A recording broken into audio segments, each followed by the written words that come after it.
বিসমিল্লাহির রহমানির রহিম। সকল অনলাইন যোদ্ধারা আসসালামু আলাইকুম। আজকের ভিডিওটা হচ্ছে বই ছাপা নিয়ে। ভারত থেকে আমাদের কোনো বই যেন ছাপানো না হয়, আমরা সবার একসাথে এটার সাথে যুক্ত হয়ে সবাই শেয়ার দিতে হবে। এটার জন্য ভারত থেকে কোনো বই আমরা শেয়ার যেন ছাপিয়ে না বাংলাদেশে আসে।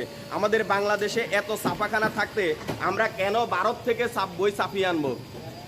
এটা গত এক বছর আগে বললো আমাদের প্রবলেম হতো, যে ব্লক মেরে দিত বা দেখা গেছে বিভিন্ন সময় আমাদের হ্যারাসমেন্ট করা হতো বা বই নিয়ে যে ভারত বিরোধী কোনো কথা বললে। তো যেহেতু আমি আজকে সবাইকে অনলাইন যোদ্ধাদের বলতেছি, আমরা ভারত থেকে কোনো বই বাংলাদেশে যেন 24 সাল 25 সাল শিক্ষাবর্ষের কোনো বই যেন ভারত থেকে না আসে।